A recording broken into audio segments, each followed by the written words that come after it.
Christ. Well, All right, welcome to the listen, All In Podcast. Let's start our show. I'm sure everybody by now has seen Frances Haugen on 60 Minutes and testifying. She seemed incredibly credible, well-spoken, and had very common sense, non-extreme views about what should happen with the research that Facebook has been funding.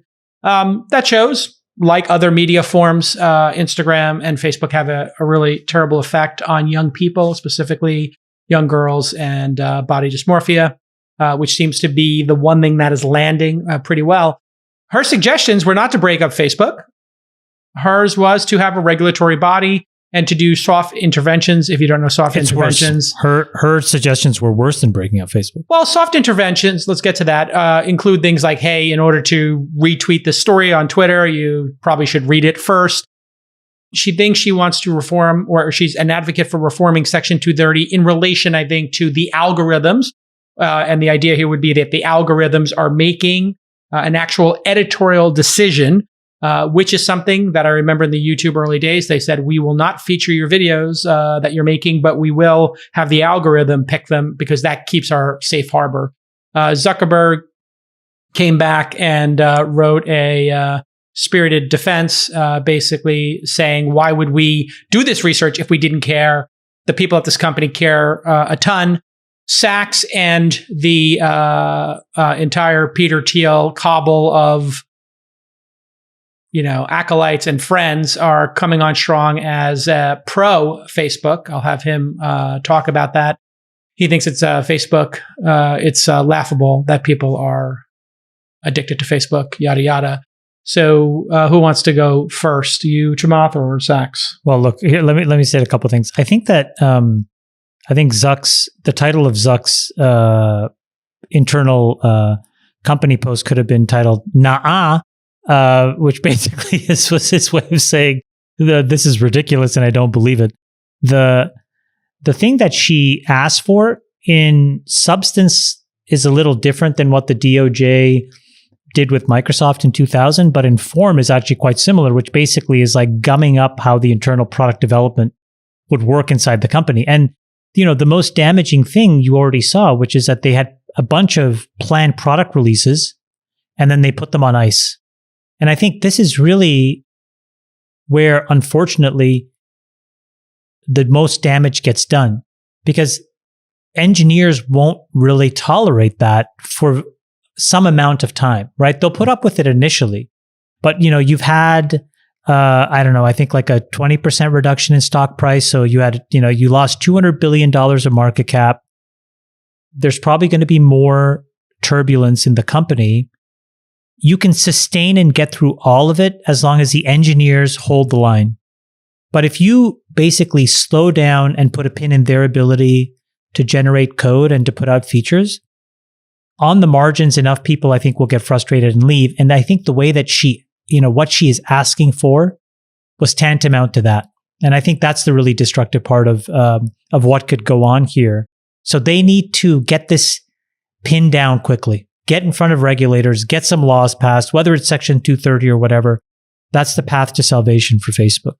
Sacks, what do you think? I see you're basically saying this is like ridiculous and silly on Twitter. Mike Solana saying that.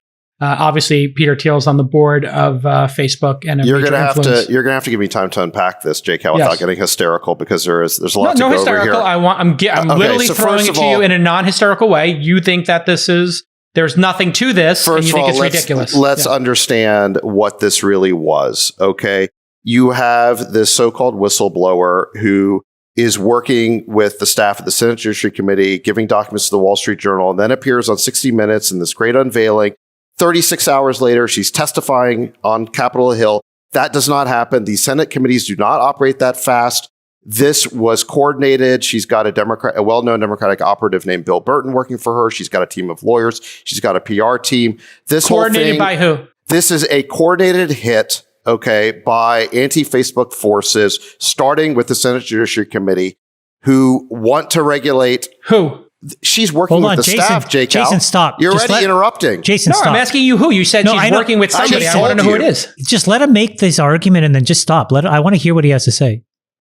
Okay. What is the purpose of this testimony? First of all, we can go over the details of what she said. I don't think there was anything new here. This was all the same arguments we've been hearing from these same sort of forces who want to regulate Facebook, whether it's the senators on the committee who've hauled up Zuckerberg no fewer than 4 times to lecture him about the need for more censorship, or it's these forces of the media who basically want Facebook. It's all about, having more censorship.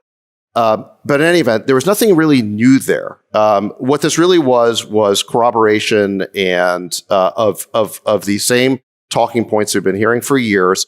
And what it's all leading up to is there's a very important part of her testimony, which is, this is really the crux of it, is that that she proposed, and what Blumenthal wants, he's the chairman of the Senate Judiciary Committee, is a dedicated oversight body. This is in this clip, okay, with a power to oversee social media platforms. So what we have here is the government is now going to have a new agency. They're saying, like the FTC, then she said, a regulatory home where somebody like me could do a tour of duty after working at a place like this. And Haugen said, right now, the only people in the world who are trained to analyze these experiments, to understand what's happening inside of Facebook, are people who grew up inside of Facebook or Pinterest or another social media company. Basically, people with her experience. I mean, I have to admire the chutzpah. I mean, she's basically proposing that she be made Zuckerberg's boss, okay? That a new oversight board be created by the government, which she would be appointed to, which she presumably would run. And this board is now going to prescribe regulations and rules for social networks in terms of how their newsfeed is going to run. That is what was proposed on Capitol Hill. That is what this operation is all about. So it's about her getting a job and being lording over Facebook, is your claim? No, That's I think the purpose of all of this is to create new regulatory oversight of social networks. I simply would note that she has proposed herself as somebody who would be on this board, which is pretty amazing. But what this is really about is that new oversight power.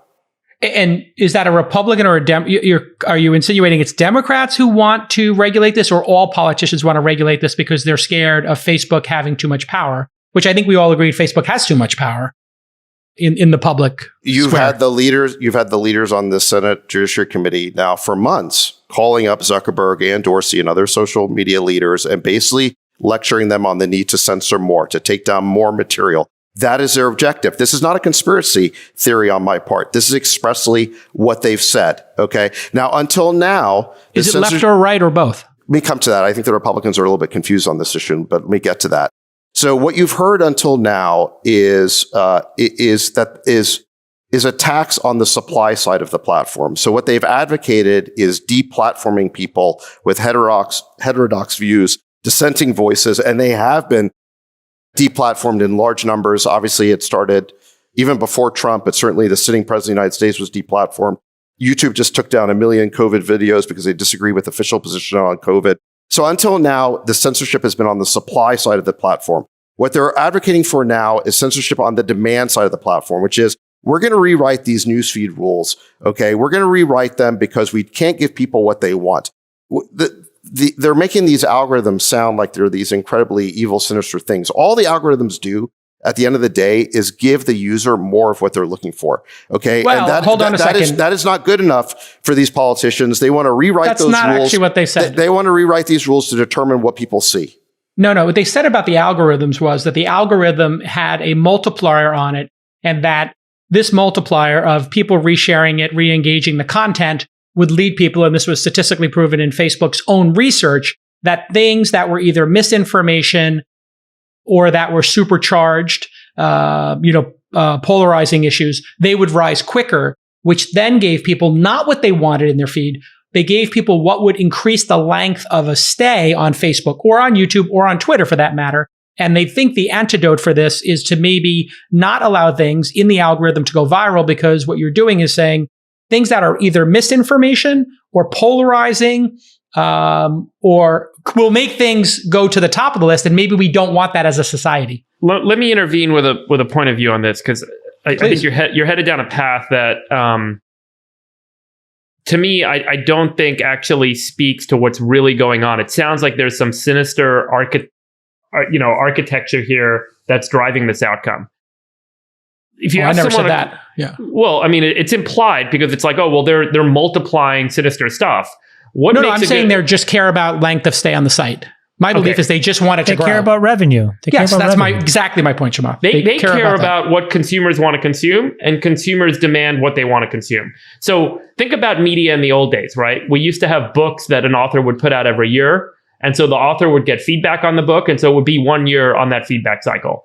Then magazines would come out. Magazines would come out every month. And so every month the magazine would get feedback on what sales were, and they would make decisions, editorial decisions, and they would iterate. TV shows came out every week. Newspapers came out every day. Cable TV came out every hour, and they could adjust their content accordingly. In the internet age, the media is getting a much more kind of instantaneous feedback cycle. And the, call it publisher or editor or curator of that media, ultimately ends up putting in front of the consumer more and more of what they want as a function of what they're choosing to watch. And what we're calling kind of these algorithms, quote unquote, are really just the same thing that editors and publishers and others have done in the past, which is looking at what the consumer votes by what they choose, making decisions to put more of the things that they want in front of them. The consumer consumes more of that. And here's what's messed up. We're getting a very ugly look in the mirror at what humanity and what citizens and what individuals actually want to consume and choose to consume and get turned on by. And that is what's making this all so ugly. And when we see that, we don't like to accept the fact that maybe that is just what humans are attracted to and what humans want to consume at scale. And we end up wanting to blame someone. And I could argue, and I think others could argue, that these algorithms that are effectively just recursive optimization functions, they're recursively trying to figure out what do people want to consume and then giving them more of what they want. But you keep saying simply want. solving for those very specific needs and use cases. And I don't think It's that those not algorithms want. are necessary.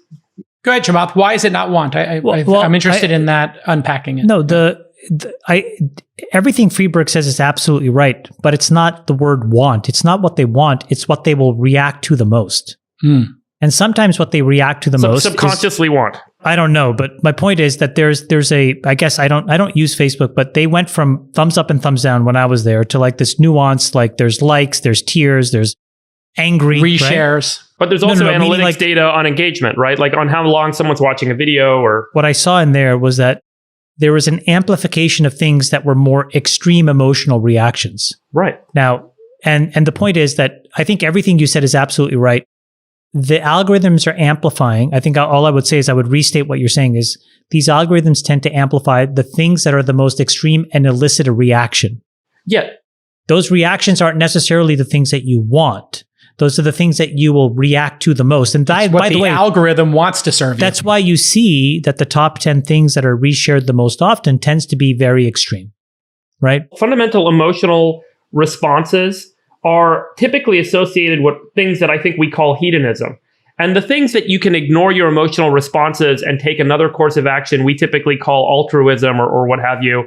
This is a kind of a common reason why people would want to watch a comedy or watch a horror film, because there's some emotional response. It's not a universal response. And people aren't rushing to the theater to watch documentaries. They're not rushing to the movie theater to be like, oh, I want to be informed and educated on something that's factual and interesting. They want to go and have emotional experiences. And that's how humans are biologically wired. And the same is happening in these short forms of media, these little tweets or David, these posts on Facebook. you do understand that they won't show murders and porn on Facebook, so they're making an editorial decision to say, hey, we're not going to include... They will every night on the local news. If it bleeds, it leads. That right. How long has that been the motto in media? So I'm 100%. I'm listening to Hagen on 60 Minutes. I'm hearing her describe a corporate profit-making machine that tries to get more reach, more ratings by fueling polarization and division.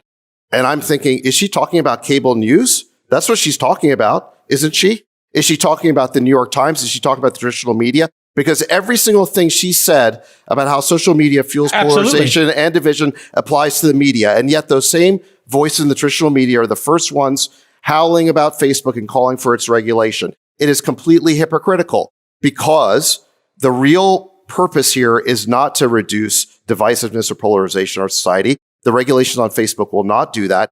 It is to seize control and influence over the machinery of social networking. Why? Because the news feed now controls the flow of information in our society. Don't you think the damage has been done, though? Meaning in the sense that if you cripple Facebook's product velocity and you shrink the surface area of the areas in which they can operate, isn't that more damaging than any regulation? No, people will just stop using it, and then they will find another place to get that same emotional behavior. I've already stopped using Facebook, okay? I don't find it compelling at all, and I'm not really on Instagram either. I do find Twitter rather compelling, and I'm probably more addicted to that than other things. Yeah, exactly. Off the rails. Probably not very good for me, okay? But here's the thing. I think all of us on this show right now, none of us find Facebook particularly addictive in our own behavior, okay? I think we understand in our own behavior that Facebook is sort of like a mildly diverting amusement that occasionally yields information. Sometimes it's useful, okay? We understand that it's sort of like a newsfeed with a lot of noise, okay, in our own usage. But somehow we've bought into this larger narrative that in everybody else's usage, that somehow this is a brainwashing machine that is pumping people full of disinformation and warping their thinking. In other words, there's a sharp dichotomy between how we perceive our own usage and other people's usage. And what I would submit is our own usage is what we know and what we know to be true. And what we believe about other people's usage is simply a narrative that's been fed to us over and over again by the traditional media who hate Facebook because it's disintermediating them. That is what's really going on here. You may be right. I'm saying something different, which is getting apart from all of that